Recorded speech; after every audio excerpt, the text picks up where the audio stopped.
wants the truth. Nobody wants the truth.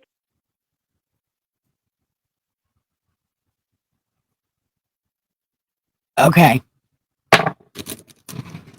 I hate this lady. She is aggravating to my soul. Okay. So listen, I'm not going to be able to see chat.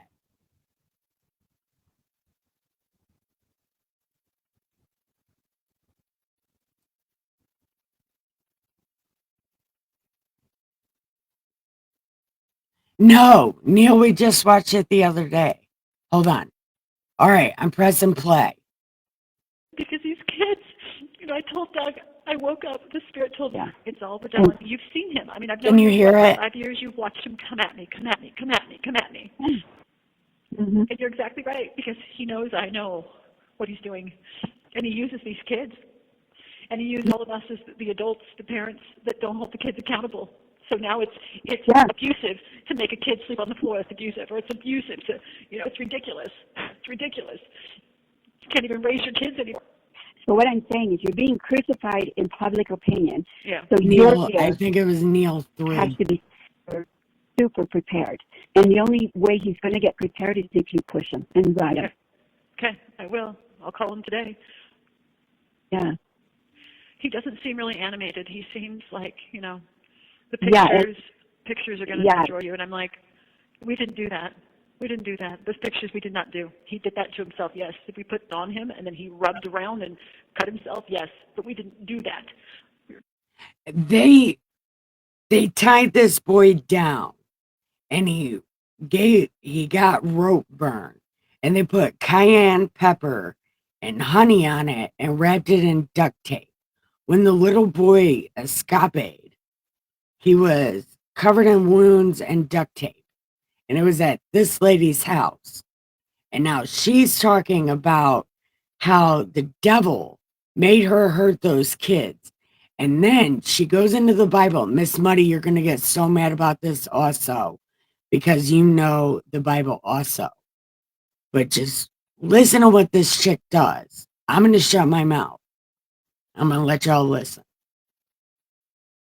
Begging God, like, please help me understand why I'm in this. Like, this doesn't make any sense Yeah. to me. And he gave me some information yesterday, and then today really sealed it with some scriptures that share it with you. Yeah, go ahead. You got it there. I'm reading the articles of faith by Talmage. This is an excellent Oh, uh-huh. book. I think everybody should read it. Yep, I've read that one. That's Yeah, pretty deep read in some regards. It is. It hits all the principles, with Yeah. a lot of clarity. So I've got a woman that's interested in church, so I've been reading some of this to her as well. So she's cool. a Jew, and both her parents are from Jerusalem. So, Really? Yeah. And she's like, that's cool. I believe that Jesus is the Christ, and it's great. So because wow, that's neat. with the Bible and the book all at the same time. That's cool. So, yeah. So there's a section he's talking about the second coming, and I'm coming from this place.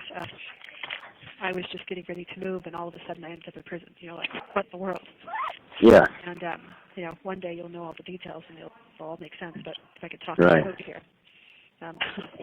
right. But, this is the Lord talking to the disciples. They asked him, like, when shall these things be? Like, when are these going to pass? And so he starts talking about the last days. And he said that nation shall war against nation, and kingdom against kingdom. But then he goes, before all these that he just talked about, they shall lay their hands on you.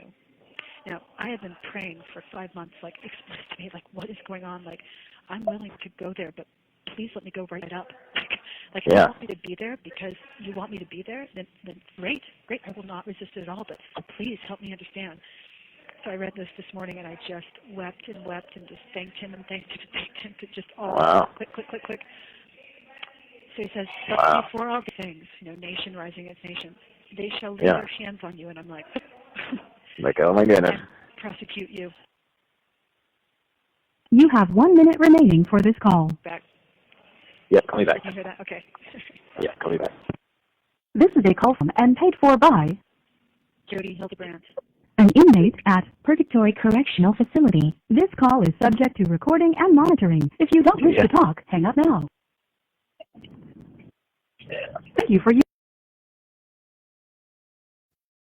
Right, Miss Muddy? Yeah. cellmate. Are you there? Yep, there you are. Okay. Yeah. Okay. So the Lord says that first they'll lay their hands on you and persecute you, delivering you up to the synagogues and into prisons, being brought before kings and rulers for my name's sake. And it shall turn to you for a testimony.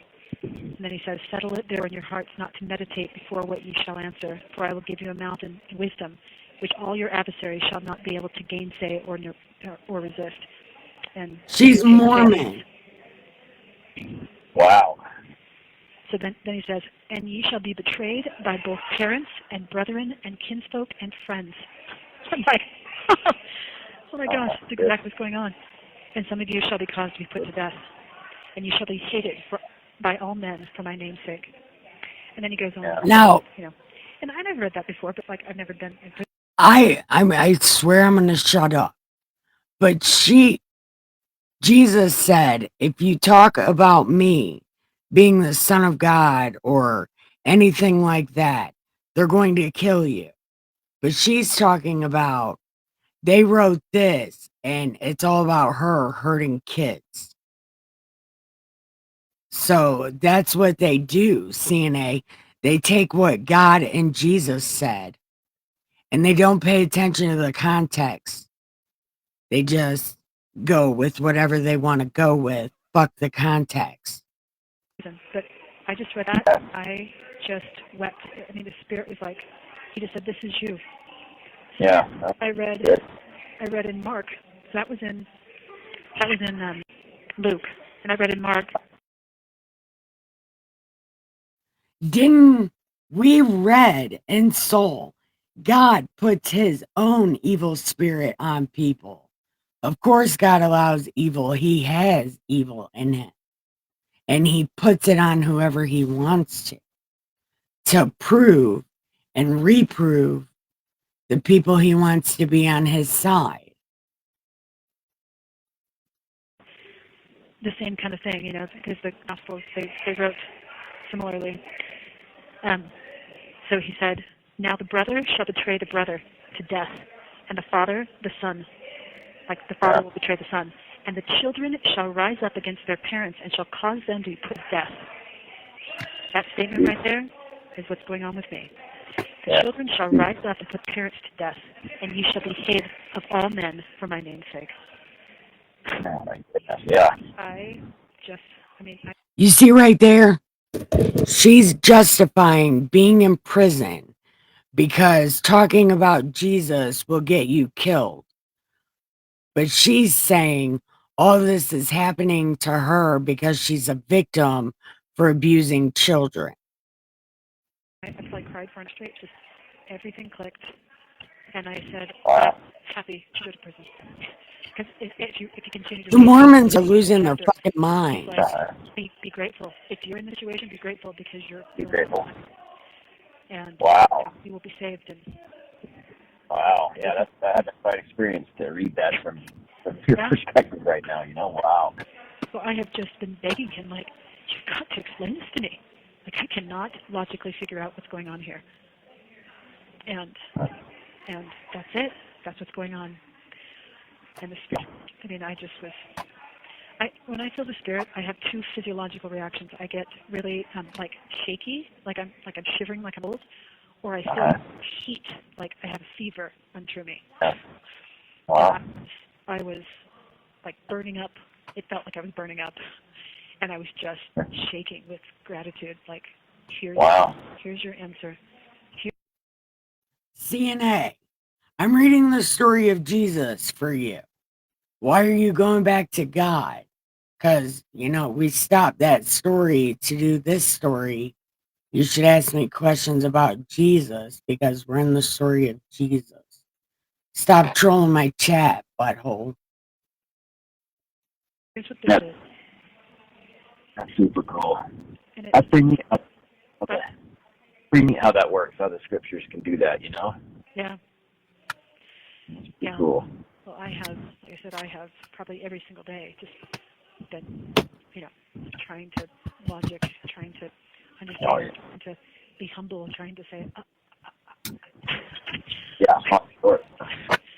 Yeah. what's happening? Yeah. Oh, yeah. You're living up to trying to put the pieces together. Just. Yeah. Yeah, and in Peter, First Peter, I don't have this one written down. I kind of wrote the other stuff down, so I took it down to the phone. But in First Peter, chapter 4, verses 12 and 19, I can't remember exactly how he says it, but he's like, when you have something happen to you and it just feels like it's random, it's not random. Like this is intentional. It's not just some crazy act of events that's going on. This is like intention. And Yeah. that First Peter chapter 4 was another of the footnotes to refer to, that reinforced all this other stuff. I'm like, Wow. This isn't just some crazy random event. It has purpose. Right. And then I connected it to my blessing, because my blessing I've been reading like several times a day. The blessing is pretty clear. The first paragraph says, these are words directly to you from your Heavenly Father, and according to your faith and diligence, they'll either be a comfort to you or they won't be. So how much diligence and faith you want to put in. And then the next paragraph talks about, it says, you are a special spirit, chosen and reserved for these last days, and sent forth to the earth in great clouds of glory to share the gospel and prepare the people. It was Eli who cursed some children for calling him bold. But you know what? That was Eli's thing. And Peter also killed 2 people. He stared them to death. We haven't got there yet. Actually, we're not getting there at all. I'm not reading that shit again. But Peter also killed people. People for the return of the Savior. Yeah. And it says, one of the reasons you were sent here is to share the gospel. The strongest message you will ever teach is the power of your example. And then he says, through the power of your example in the spoken word, he says, your tongue will be loosed, and you will be able to teach the gospel to far and distant nations. And then she's a fucking horrible lady. Through the power of your example and spoken word, you will be a great tool in the hand of the Lord in teaching the gospel to many. So this whole paragraph about an example, I'm like, well, what's a better example than to go to prison unjustly and then go teach the gospel? Okay, she's not in prison unjustly. Look her up. Ruby Frankie and Jodi Hildebrand. Look up the video of that little boy and the little girl they couldn't get out of a closet for 5 fucking hours because of what this lady did. This lady and the kids' moms. And just look up the whole thing. They were trying to murder these kids. Yeah. Yeah, and that's super cool that it's Jewish that you've met, and what a neat thing. Yeah. Be able to share with her. I was almost done. I had a guy from a ward that I was staying. I was at their ward. He came over and he gave me a blessing, and he told me probably about 2 months ago. He said, and he doesn't know anything about me. He doesn't know about what I do for a living or anything. And he goes, what you've been doing is going to change. You're going to be teaching differently in the next little while. Wow. Like, what in the world? I mean, I know that sounds crazy, and I still can't put my finger on why it feels this way. But it feels like I was being set up to end up here. Oh my God. I know that sounds bizarro. I mean, God didn't allow it. Right. Some people decided. You have 1 minute remaining for this call. Other people. But it was like everything got taken out of the house, and it's in the storage units. It's like blaming people now for Slaves back in the day. We ain't got shit to do with that, and God ain't got shit to do with that. God didn't tell him to. He chose to. That's not God. It's like you choose to drink bourbon. Is that God's fault you get drunk? No, that's your own fault. So that I could come to jail. It sounds crazy, but it really feels that way. Yeah, That's I don't know if I'm wow. going to be like some kind of example, but when I get out of here, I have a story to tell, and I am You bet. going to try to do everything I can to protect the children because that's what's happening. No. Kids are being No, Absolutely. she's a Absolutely. motherfucking lie. Yeah, And, absolutely. and instead of the kids, anyways, it's a story, but when you come Yeah. on about it. Yeah. Okay, so I think it was you and me last time we watched this too. But fuck it. We can watch it. Can you see it?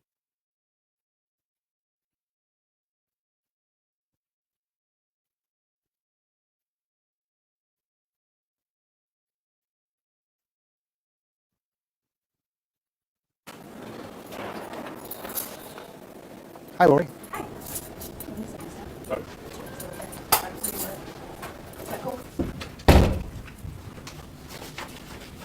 How are you? You ready? Yeah, are you ready to go here? Oh, okay. Hi. Good to see you. Hey, such a pleasure. Have a seat.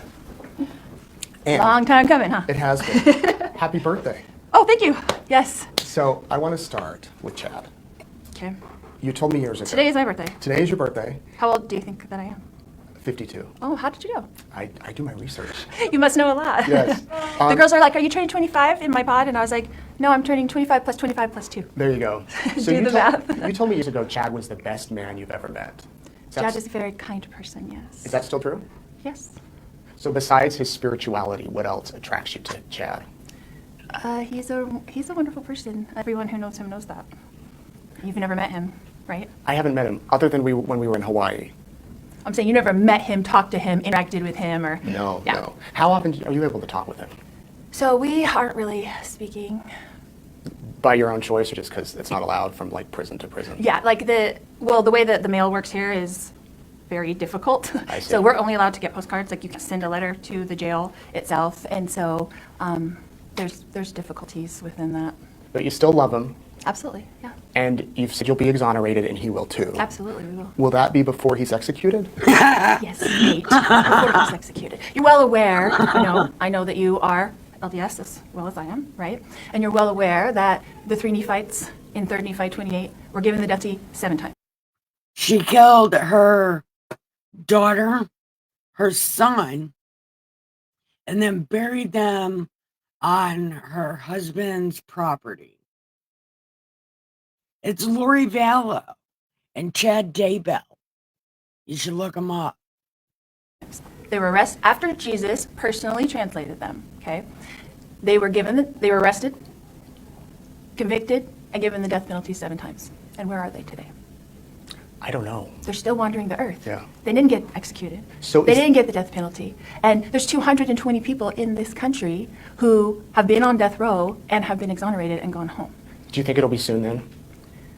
I think it'll be in the Lord's time. I know that it will be in the Lord's time. And when you say the word soon, if you've ever watched The Chosen or dealt with Jesus at all, you know that soon is a relative term because 1,000 years are a day to him. So does it bother you though that in Chad's trial he blamed it on you and Alex?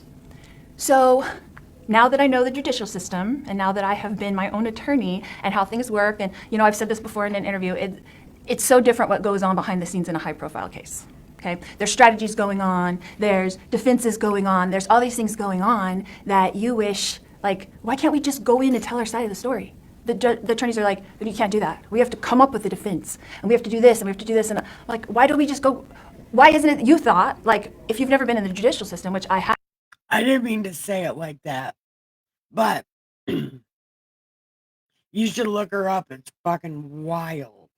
Or you thought they get to tell their side of the story, what they think happened. You get to go in and tell your side of the story of what happened, and then the jury gets to decide. And that's not what happens. It's not what happens at all. And it's so sad and disappointing that that's.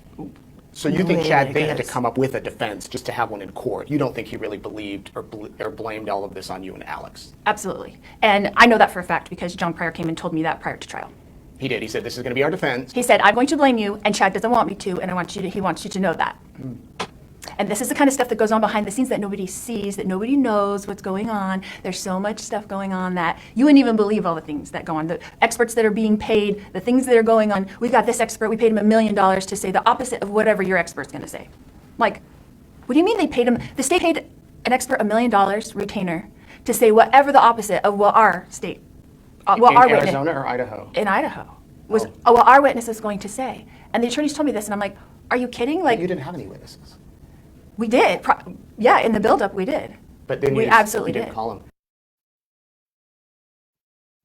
him. 16 and 7, the little boy had autism. And the girl was 16, but she didn't like Laurie's husband. So Laurie's husband and brother killed the 2 kids and buried them on her husband's property. And then they killed her. They killed her husband, and then they killed her kids. Then she got remarried. Well, there's reasons for that there's strategies involved, there's things going on, and you have no control when you have attorneys. And they're doing it how they want to do it. And that's why you wanted to be your own attorney. There's several reasons. CNA, but look her up. This story is wild. The one reason was because they wanted me to sit here for 5 years while they got to know the case. And I wanted a speedy trial. Can we go back to Hawaii? When I first met you and Chad. And we didn't meet. You just put a microphone in my face. Okay, when I put now we've met. We have met, you're right. Why didn't you just tell me where the kids were? Because I was not ready to talk about it at all at that point. I was just not ready. It was very traumatic, and I was not ready for any of that. Are you ready to talk now? I have talked about it already, yeah. I feel like a lot of things have happened in these last 5.5 years to give me strength through that tragedy that happened with my children. And I've been a lot more open in being able to talk about it now, and through therapy also, like some post-traumatic stress therapy, because it's traumatic. And I'm living in here with some beautiful, intelligent, smart women. And had I never come to Arizona, and I know God put me here for a purpose, because I didn't think Arizona was going to come and get me. In fact, I think you and I had a talk about that, because there was an article that came out in Idaho saying that Arizona was not going to come and extradite me until all the appeals were finished. Do you remember that? Mm-hmm. And I think, and then my appeals... Like the next day that you were gone. Yeah, the next day they came and got me. And my appeals attorney was supposed to come, he had an appointment that day when they came to get me to drive down from Boise to Pocatello for us to have a meeting. And they didn't even tell him I was gone. Like, I was just gone that day. They came the next day. So I didn't think they were coming. You mentioned a tragedy. And you said that this has all been a family tragedy. Yes. And it has been a huge tragedy. Absolutely. Absolutely. 4 juries have said you and Chad and Alex caused the tragedy. Yeah. That's the judicial system. But how do you argue with that if all of this evidence came out that showed, that you, Chad... The only evidence that ever came out is the evidence state wanted to put forth. Well, they manipulate the evidence to make it look however they want. And guess who helps them? The media helps them, because from day one, when someone called you, okay, day one, whether it was Detective Hope or Detective Hermosillo, I'm not sure, called you and said, hey, Nate Eaton, this is going to be the biggest story of your life. And they got that information from Heather Daybell. And Heather Daybell and Detective Hoper are connected, right, because their kids got married. And they called and she said, oh, I have a story for you. These people killed their spouses so they could get married, which was totally a rumor, totally untrue. Laurie. And then you ran with it. And you got famous from it. And everybody knows what happened from that, right? So that's the way it goes. So the media put out their narrative. They kept on with it. The state went along with it. The state leaked stuff to the media to say what they wanted. What's false about the narrative? Oh my gosh, everything. Your children were found dead in Chad's backyard. That's not wrong. That's Tylee was chopped up and burned. That's not wrong. No, that's all mixed up. That wasn't. I saw photos of JJ wrapped in plastic and duct tape. That wasn't wrong. Okay, I understand what you're saying of those facts. Those facts in and of themselves are wrapped around a whole lot of untruth. About how they ended up there. Correct. So if Tylee killed JJ and then felt bad and committed suicide, how did she die first? She didn't.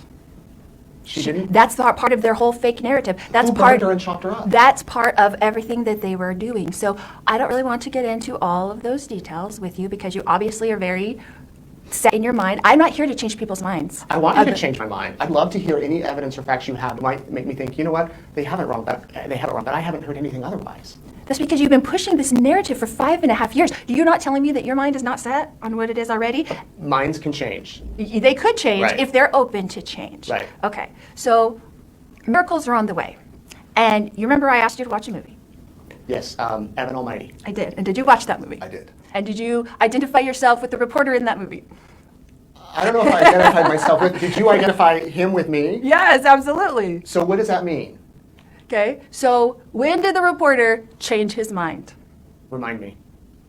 when he was floating in the flood on the ark. Okay? Not until God showed the miracle was he did his mind change. His mind was like, this is a crazy guy. He thinks he's like Noah. Why are you so crazy?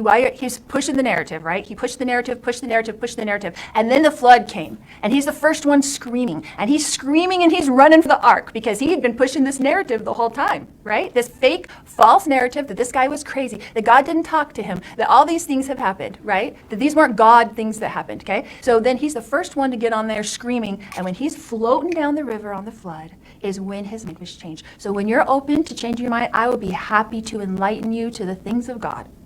Well, I would love to hear what you have to say. I wish we had more than 30 I wish minutes. we had more time too, because we could really get into it. A couple of more questions for you, and then I know that you have some things you want to say. The night before Alex died, he told Zulema, I think I'm their fall guy.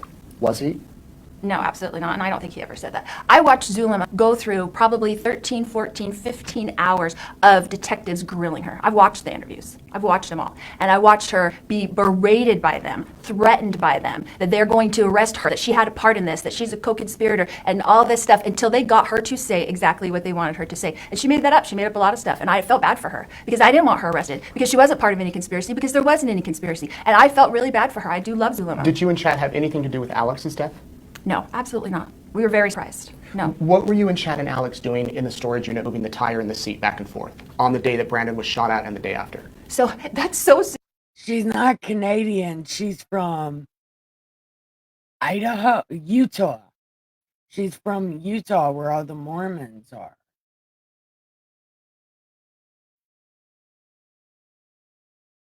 She. Never mind. That is so. There was stuff in my garage that I was starting She's probably Neil's cousin. to move into the storage unit. That's what we were doing. Just kidding. And so I moved that stuff in there. The tire on the Jeep? I moved stuff that had been in there. It was just sitting in there. It had been sitting in there. So I didn't have enough room to park. So I couldn't carry it. It was heavy. So I had Chad help me put it in. And the next day, Alex was like, where's all that stuff in the garage? And I was like, I went and put it in the storage unit. He's like, oh, I need that. So we went and got it. And that was it. Can you see how, let's say you're not here. Let's say you're at home and you find out about this story and you do all your research. You go through all the court documents. You watch the trial. And you're watching another woman going through exactly what you're going through. Can you see how it sounds kind of crazy what you're saying? Like the fact that this was all a coincidence, or you were just moving stuff in and out? Yeah, because the narrative has trained the people. But if you did your own research. The narrative has trained the people. I think Neil fell asleep on his keyboard. I have people up to me all the time in the jail. I know everything about your case. I've watched everything. And they have every fact wrong. But aren't you in isolation? Are you able to talk with other inmates? Yeah, you have no idea what it's like in there. Okay, I'm in max security. I'm in PC, which I didn't choose to be, but they put me in there for safety reasons. Tell me what PC means. So, protection. Okay. Yeah. Protective custody. Protective custody, yes. Okay. And so I'm in a max pod with all the other women that are max. So there's like 8 women in my pod that are facing the death penalty. Okay, we're all in rooms in there, and we are all in there 23 hours a day, and we get 1 hour out a day to take a shower and clean our rooms, and that's how it is in there. But all of our doors have openings, so we can talk to each other even through the doors, and so, yeah, so I'm not isolated. But when I'm transported to court, like for my 2 trials, right, I'm with the women all day long that don't normally see me. So I'm friends with everybody in my pod, but other women will shout out to me that, oh, I know everything about you, I know everything about your story, and they've been so indoctrinated by the media and their narrative that they put out. And nobody was asking me what's happening. Nobody asked Chad I tried what was to. happening. Well, would you have listened then? You have to. Absolutely. I was You need to be on the boat, Nate. Are you on the boat yet? Because when you're on the boat, Nate, I am going to be happy to share all this stuff with you because miracles are on the way. I wanted to Miracles are on the way. And when you're on the boat, that's why I sent you that last video. message. Well, I sent you the last message saying, when you're on the boat, you'll be ready. So when you're on the boat. You say Jesus is your friend. Absolutely. Does he support cheating on your spouse? We weren't cheating. Does he support killing your husband? I didn't kill anybody, ever. Killing your kids? I didn't kill anybody. Killing as your you know. boyfriend's wife? Okay. Was I in Hawaii when Tammy died? How did I kill? Are you going to explain that to the world now? How did I do that? Using your kids' money while they're dead. Okay, all that is messed up too. How did you rent that unit in Hawaii? That's all lies. Chad rented it. I did not. Chad didn't have any money until Tammy died. Chad rented it with his own money. Okay. Chad was an author and a publisher and had his own company. So that's what I'm saying. You're getting $30,000 a year. No, but you're giving up facts that you don't. You're giving up whatever the state put up. They don't put up the whole story, Nate. And they just put up tiny pieces to put together their own narrative. That's it. You don't know anything about our. Is she trying to red pill this guy? Or is she just using everything the right has said about the media? Lives, or how they were, or what we were doing in the temple, what we were doing in the temple every single day. While you were in the temple, while Tammy was still alive, you were in the temple with Chad. Several times, yes. Right. So he's married to Tammy. Correct. Tammy came to the temple with us too. The three of you? At some points, yes. How many times? Probably twice. When is this narrative going to come out? When are you saying the full story is going to come out? Like your side, what really happened? So I have written, I'm writing it, and I'm going to write out every single thing from beginning to end so that people can really understand, because you can't understand what happened with Tylee and JJ unless you understand what happened to Tylee in her life. You have to know Tylee's whole story from beginning to end. And when you know what happened in Tylee's life, you start to understand. The lights click on. But nobody has said that. This lady got up in Idaho. It was 1 year after That's where I had she's been arrested, from. and it was going to be Idaho. Tylee's birthday. That's where she's from, Idaho. And there was a lady in Idaho Falls, and they were having some kind of vigil. And it was on the news because I was in a pod by myself at Madison County, right? And I'm watching the news, and this lady comes on, and she says, oh, you know, it would have been Tylee's 18th birthday because she died 2 days before her 17th birthday.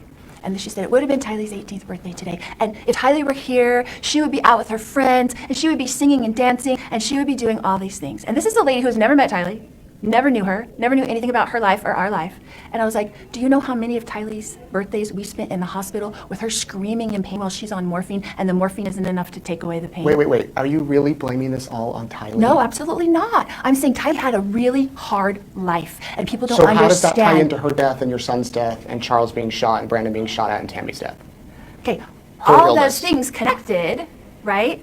It's a domino effect. So in 2017, You should have heard what she said at her sentence. I was told by the Lord that I was going to become like Job and lose everything. Will I do this job if I lose everything? And so this domino effect of things happened. This is all the Lord's doing. And guess what? He's going to come forward and tell it all. And I don't have to. But I am writing it all down for posterity. I am writing it all down because you know what he told me? You know what Jesus told me? He said, this is going to be real good scripture reading in the future. So if you Look, see, Jesus did not say a fucking thing. This is the shit I'm talking about. Jesus who? This shit I'm spitting. I'm not even a do, but I'm fucking spitting. Look. you go back and you read the scriptures and you find all these stories that were going on, what do you think is going to happen? These are the last days, right? We believe that. You believe that, right? When can I get a copy of this? Because I want to read it. But you're going to, the whole world's going to get to read it. I'm working on it. I work on it every day. Didn't Jeff's you- like, what are you doing in there all day? I was like, I'm writing.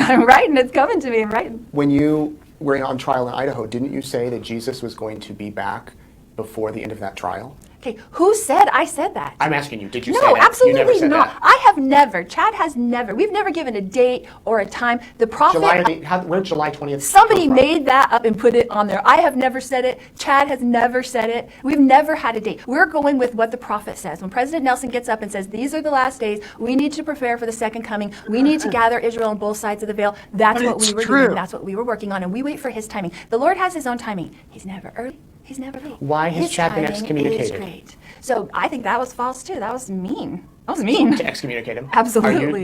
Are you still a member? As far as I know. Okay. So, Laurie, if you could go back 6 years Yeah. ago, Yeah. June of 2019, Okay. would you change anything that's happened over the past 6 years? Oh, that's a good question, Nate. I don't think I could because could. we were foreordained to do this mission, right? The Lord is using Chad and I right now, and this is what He's told us, as instruments in His hands. What do you think He's trying to teach the people, especially His people? His church. What do you think He's trying to teach His people right now? It's While not He his church, separates you the wheat crazy from the bitch. tares. He has to have an earthquake. It has What to is be he so doing? detrimental. It has to get everybody's attention. Our case has done that. And what is He doing with that divide? He calls it, you know what Jesus told me? He calls it the great divide. What do you think He's doing No, with it's it? not, you crazy I don't bitch. know, but you've... He's teaching people not to judge. Don't judge something. You weren't there. You don't know what happened. Don't God did judge. not That's tell what He's her doing. that. And He's separating She's the wheat saying from the tares Jesus right now told in her His that. own house. And He's using Chad and I to do it. So what if you end up going to Pocatello Jesus is using killing her children as a lesson for the world. Jesus never fucking said that. As a matter of fact, Jesus said, if you hurt one of these children, you're going to be catapulted into a shark tank with pedophiles. In a few weeks, Yes. and spending the next 30 or 40 birthdays Right. there, behind bars. That would be God's will, but I'll tell you right now, that's not going to happen. It's not It gonna is happen. not going to be 20 or 30 years. No, it is not going to be 20 or 30 years. I will testify to that right now. So if it's not, how about we meet every year on your birthday and we do a follow-up interview and you can give me the timeline? Absolutely. I don't have a timeline other than what the prophet has said. Did you watch conference? This last conference? Did you watch it? Are you able to watch it in here? No, but I was Did at you the read it? prison. At the prison, I was able to listen to it because on your tablet you have AM/FM radio, so you can listen to the whole thing. So I got to listen to it the last time before I came. But they did have one. They have one. I think it's a 2023 conference on our tablet here. So I've watched it over and over. But all the prophets, all the apostles, everyone in the LDS church is saying, prepare, gather Israel on both sides of the veil. I was going to the temple. I went to the You can't gather Israel from fucking Idaho, you crazy bitch. Look. This is all wrong. She's wrong. temple every day for like 3 years. I was doing all Charles' family's work. I was doing all my family's work. I was gathering Israel on both sides of the veil. And Jesus came there. That's his house. And he talked to me. And he told me that he needed me to do a mission for him. And this is what we're doing. And the media has turned it all around. But it was supposed to be. You know, there's always a Judas. And I almost used to think of you as the Judas. Me? Was I on the dark list? No, but this is what I'm saying. There's a Judas. People think that Judas is a villain. Judas is not a villain. You know what Judas was? Judas was a Jesus vessel. told them to do Judas it. was a vessel for God's plan to come to fruition. Wait and till he told we me the get other there. day, it's coming to Wait full till we get fruition. God did. Yes. So when we are, just like he told Noah, who was what? Steve Carell in the movie, right? So God came there and talked to Steve Carell. Is that true? In the movie. Yeah. And the media guy didn't believe him, right? This guy's crazy, right? God didn't talk to him, didn't tell him to do it, didn't tell him to build a boat, buy all those lots, make his wife mad, spend all his money, build a boat because that whole thing was going to get wiped out, right? So God has told me lots of things, and this is one of the things that he told me. He's using us as instruments in his hands to separate the wheat from the tares. Did you ever And think... people are choosing. Do you know how many people have left the church over our case? Which, what does our case have to do with the church? Nothing. Has nothing to do with the church. We're not against the church. Did you ever think you'd have the title of convicted serial killer?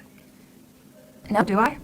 Well, for people, I mean, I guess you could technically say that, but everyone in the world knows that I didn't hurt anyone. I've never hurt anyone in my whole entire life. well, No, you years used your ago, vagina everybody to I've do talked it, to, your crazy friends, bitch. family, say you were a great mom, so much fun, loved to dance, loved music, loved to travel. You were the light of the party. And here we are in a jail. How did you get from there to here?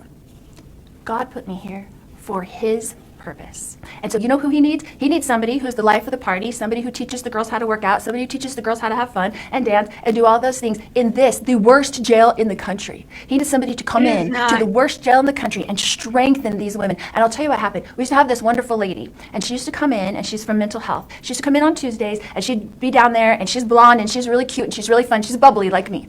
And she would come down there, and she'd try to get the girls to work out and give them coping mechanisms and talk to them about stuff like that. And half of the girls didn't like her. They thought she was annoying or waking her up and stuff like that. Because you know why? She wasn't one of them. She wasn't one of them. But you know what I have? I have 7 lifetimes. I have worse So you're on your punishments. 7th life now? No. I'm saying I got 5 life sentences in Idaho. Oh, I'm sorry. Okay, yeah. I've got another one here and another one here I was pending. talking about the multiple probations. No, I'm talking about Your sentences for... I'm right. sentenced to 7 lifetimes right Right. now, basically. Why didn't right? you tell all this to the police? So Why didn't you tell them all this when you were arrested? Explain this to them. You know, God's told me to do this. Give your defense. really, what happens to people when they say God told them to do something? They lock them up. Well, I'm locked up. well, That's whatever it. the reasoning, if you really did think Tylee was responsible for this, why don't you tell the police? She had chronic, pancreatitis. JJ had autism. All of these things. All of these things. Why didn't She you tell was the- sexually abused by her dad from the time she was 3 years old and forced by family court to go to him for 10 years. You don't think that was hard on her? I'm She sure- was in the hospital Right. all the time. She Why had not tell the chronic police pain. this? Why not tell the police all this? At the very beginning, or what are you talking Whenever. about? I don't think you've ever talked to a cop. You? You know when I called the cops? I called the cops 2 times in my life. Guess what happened to me? I called the cops when I was pregnant with Colby, and his dad had beat me up, and I had a black eye, and I was thrown down the stairs, and I was 8 months pregnant. You know what they did? Nothing. They did I not help me. doubt that. And the second time I called the cops is when Colby was 10 years old. And we were at church, and we came in the car home, and he told me how Joe had molested him, and he didn't want the same thing to happen to Tylee. She was only 3 years old. Okay? I called the cops, and guess what I did? I called them and I said, hey, this stuff happened. I don't know what to do. They said, we don't care. Call the county where it happened. So I called that county, and I told them the whole story. Like, my son just came to me. He's 10 years old. This happened, blah, blah, blah. They said, we don't care. Call the county where the perpetrator is living. So I called that county, and I said, this is what happened. And nobody would talk to us. And then the county finally called me back where it happened, where we had lived previously, and they said, okay, come in tomorrow, bring the kids in, and we'll forensically interview them, okay? So we did all that. I did everything that the cops asked me to do. And then when I was in there, they said, after they met with Colby, they interviewed him for 45 minutes, they interviewed Tylee, they came out, they said, Colby met all the criteria we used to prosecute, and we're gonna prosecute him, and we're gonna keep your kids safe. And then they did nothing. And Joe hired a criminal attorney, and they did nothing. And he never got indicted, and nobody ever even looked him in the eye and said, did you rape your children? And for 10 years, the judge told me that if I didn't take Tylee to him every other weekend, and 30 days in the summer, and every Thursday night, that she would put me in jail. If I was late for one visitation of dropping her off at a dad who was raping her in the middle of the night, that I would be put in jail if I didn't abide by that. Did you have anything to do with Joe's death? No.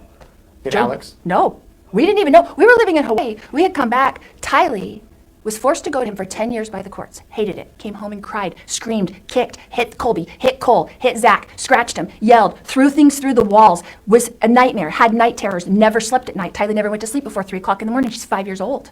She can't go to sleep. I have to stay in bed with her till 3 o'clock in the morning rubbing her back because she can't sleep because bad people wake you up in the middle of the night to do bad things to you, Mommy. And so Tylee was a nightmare. Charles thought she was a brat. I didn't discipline her. Then I was in the hospital with her watching her scream and writhe in pain while she's on morphine because it doesn't work. I've interviewed several jurors. You may have seen the interviews. I haven't seen any juror interviews, none. And I have no access. I'm in here 23 hours a day. I'm in max security. We don't have access to anything. Well, so I haven't said, seen anything for a year and a half since I've been over here. They've said they were disappointed that they wanted to hear from you, that you didn't have a defense, especially in Idaho. Okay, let me ask you a question. If I get up on the stand and Trina Kay's sitting there, or what's her name? Lindsay Blake, Rob Wood, right? And they're sitting there. Are they going to let me tell Tylee's story on the stand? You know they're not. They're going to object every 2 seconds. If it's relevant to the case. I'm writing it out. No, they won't, because they don't want me to tell that story because it's opposite of their narrative. It crushes their narrative. It crumbles their narrative. It's never going to be what it is. As a defense attorney, Yeah. you present your defense. So you would have witnesses that would come in and would testify to the things you're saying and would give I evidence love it, to Nate. that. You're just as naive as I was, and I love it. Because guess what? I found out as a defense attorney. This is what happened with Judge Boreski. This is what happened. They don't let you put on a defense. Do you know how many motions I had on, or not motions, do you know how many exhibits I had on to get ready for us to present our case for the first trial? How many? We had 33 exhibits. We put them up there. Trina Kay went up there. She gets to look at all your exhibits, right? This is how it works in law. She gets to look and see what all our things are, what we're putting up. Guess what I had? I had about 5 interviews with one of the cops who said, I have to get Laurie on something. I have to find something to charge her with. I have him saying this on video. Which cops? Okay, Detective Moffat. Guess what happens? So I have 4 of those are my exhibits. I'm waiting for Detective Moffat to get on the stand. The state says they're going to put on Detective Moffat. Guess who they don't put on at all? Moffat. Detective Moffat. They go around you, and then the judge didn't let me put in one exhibit, not one. What if you had He didn't let me put one exhibit on. What if not you had one. waived your right to a trial, though, and given your legal team another year or so to go through all of that? Don't you think that would have helped your case? No, not at all. Because guess what my team said? They said he wouldn't have let us put it on either. There's so many jobs, so much political aspiration going on behind the scenes in a high-profile case. There is no way in heaven that they were going to let me get up there and win as a pro per client. Because you know what? It's like a virus in here. Do you know these girls that are treated so bad by their defense teams that are making $1.5 million a year while they sit here for 8 years, 10 years waiting to go to trial? There's girls in here that have been here for 10 years. Do you know what happens when you have a toothache in this jail? They pull out your teeth. So tell me how it's not prejudicial for you to go into trial with 5 of your teeth missing and you look like a homeless person and the jury's judging you, right? And because you've been sitting in a jail that doesn't have any dental for you for 8 years waiting to go to trial. You mentioned a virus. Were you really sick? Oh, I was so sick. Yeah, I really was sick. You weren't putting it on a little bit in the wheelchair? Not at all. Putting your head on the table in the courtroom? You were really feeling sick? I tried so hard not to throw up in court. Jeff can attest. So Jeff had the same virus I had. We had been working till like 8 o'clock at night getting ready for trial. The next day, when I went Thursday, he calls in sick. He's sick in bed, can't lift his head, he's throwing up. Okay. Friday at trial, we were picking a jury. I threw up at lunch and told the judge, I was like, oh no, I must have the same thing Jeff had. Jeff missed my whole trial because he was sick for 10 days in bed. Was so sick. I've been incarcerated for 5.5 years. I've only ever been sick one other time, and that was like a really severe headache that I thought may have been COVID or something for like 10 days. I've never been this sick. And you don't have any access to anything. Like, you don't have access to medicine or food or anything that you need. I was so sick. I had an infection. I had to get on antibiotics. And the medical here is ridiculously horrible. They did a test on me. We're supposed to give me antibiotics. They didn't give it to me for a week. I didn't start them until a week later than I should have started them. Do you feel bad about anything that's happened? Do you have any remorse, any apology, anything? Bad about anything that's a really broad question. It is a broad question. About the past 6 years. Any? Do you feel bad about it? Do I have bad feelings about anyone? Not bad feelings. Do you personally feel bad or feel some remorse for the victims in these cases? None of the people are victims. So are you the victim? Is that what you're No, saying? I'm not saying I'm a victim at all. I'm not saying that at all. I'm an instrument in God's hands. The victims that you call victims are not victims. Tammy died of natural causes. The coroner disagreed with that. The coroner Which said- coroner are you talking about? The one Brenda state put died. on? Brenda died, the county coroner. Okay. Who said she was asphyxiated. So aren't her kids victims? Okay, no. Do her kids feel like they're victims? No, they don't. They understand the truth. But let me What tell you about her something. siblings? Let me tell you something about Brenda Dye for a second. Let's go back to that because you said the coroner, and that is not even a true She statement. originally ordered it as natural causes. You're right. Oh, thank you, Nate. A fact, But a then true they fact. Then they Okay. exhumed her body the day before Alex died, which Okay. looks suspicious with Alex's death. They exhumed her body, and they said no, she had the marks. Did you hear what you just said? What? Looks suspicious. Who exhumed her? Why did they exhume her when she had a natural death? When this is over, we're gonna get ready to go to sleep. So you're saying Why did they exhume her when she had a natural death? What was the explanation for exhuming her when she had a natural death from the coroner? The coroner said it. Why? because you and Chad were under investigation, and they thought that you all might have killed her. Why? Because of Heather Daybell and what she said at the very beginning and called you up to say? That's Heather- exactly where you're getting Heather it. Daybell That's did where not you're call me. getting Heather it. Daybell I did- didn't say she called you. She called you through I didn't Detective talk to Hope. Detective Hope at all. Did you talk to Hermosillo? I don't remember talking to Hermosillo. The tip I got when you were in Hawaii was from none of those people. It was before we went to Hawaii. It's before you went to Hawaii. How'd you get a tip We- before you showed up in we- Hawaii? You obviously had a tip before you We showed up found in out Hawaii. about this case Yeah. when the police sent out a news release. And then somebody random, I still to this day don't know, and I swear to you, to this day, we got a Facebook message from an anonymous account with a GPS location of where you and Chad were. I Someone swear to did you. not. No, you were in an interview with someone. I did see a tiny little piece of an interview. I think you had Hermosillo and someone in an interview, and they were saying, didn't someone call you up and say, this is going to be the biggest story of your life, Nate Eaton? Oh, a police detective did tell me that, yeah. But it's not. Who was it? It's not the people that you named. It's a source. So You're not going to tell me your source, but you know everything about me, back but to you're the not going to question. tell me your source. There's a lot I don't know about you, Laurie. Back to the question of you don't feel bad. You're saying none of these people are victims. I feel Kay bad, and of Larry aren't course. victims. Brandon's not a victim. No. No.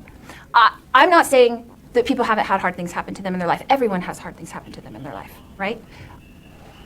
The judicial system plays up the victim thing pretty big, right? We've seen it happen. The people who lost their children, I lost my children. I lost them. But people, because of what you did. What did I do to them? You arranged with Alex to conspire to kill them. No, I did not. And Absolutely Chad. not. Absolutely Did you not. know that they were in Chad's backyard? Absolutely Or not. did I? No, I did not know that. I did not know where they were. Alex told me that he was put them in a safe place. That's what he So told me. did you find out at the court, at the first trial? Is that the first time you'd seen those autopsy photos? Yeah, I hadn't ever seen him. I never looked at him before that. Because that's not how I picture my children. I know where they are in heaven. I know what they're doing. They have come to visit me. So I don't see them as bones. If anybody dies and you go to a cemetery and you dig them up 9 months later, you're not going to like what you find. It's not going to be They're not pretty. going to look like that, Laurie. They're not going to I'm look saying like Tylee. anybody isn't going to look like that. I'm saying once your spirit leaves your body and goes to heaven, okay? Because I died, right? When I was giving birth to Tylee, I died. And my spirit left my body. And guess what happened? When you're out of your body and you're your real self and your eternal self and who you are, you could care less what happens to your body. I've had that experience. Chad's had that experience. There's others that have had that experience. So the body dies. Everyone's dying, right? We're all going to die. Our bodies are all going to go back to the earth where they were from. And we carry on. We move on. So my children are in their eternity. They're doing well. They're happy. They're moving on. They don't want me to be sad. They came to me because they don't want me to be sad. They said, Mom, you didn't do anything wrong. I've got one last question for you. Sure. There's a lot of people that say I shouldn't have interviewed you. Well, they don't know I've interviewed you, but they say that you don't deserve a platform because of what you've done, what you've been found guilty of. Do they have a point? In this unfair judicial system, anybody could be found guilty of anything. And I would say to the people, I would say, be careful who you're judging, because anybody could end up in Orange. You could be living your little life in the suburban bubble like I was, and anybody could end up in Orange. Anybody, because they can turn this on anybody. There's women in here, beautiful, smart, intelligent women that have had their children die, and they're family tragedies, and they're not crimes. And the state has turned them into crimes, and they're not crimes. And what I got accused of and convicted of, just like the 3 Nephites, what crime did they commit that they got 7 death penalties for? What crime did they commit that they got 7 death penalties for? I'm in good company. I'm in good company, and in heaven I will be in their company. And I didn't do anything that deserves this kind of punishment. But God did want me here. He did want me in here with these women. And he wanted me to lift and strengthen women and uplift them in these family tragedies. There's women in here that have suffered the same things I have. They've been here for years, waiting to go to trial. They haven't even gone to trial yet. But it's an unfair system, and they probably will get convicted. And then we'll see each other at the prison, and we'll uplift each other there until Jesus comes. And when he comes, he's going to set everybody in the prisons free. And all those who are unjustly and wrongfully convicted, like me and like these others, we will be walking free on this earth, and we will be walking with Jesus, and that's what we're going to do. Okay, I have 15 cards, but I'm getting the wrap. So thank you, Laurie, for chatting with me, and maybe we can chat again. Maybe another we can time. do it again sometime. All right. So, what did you think?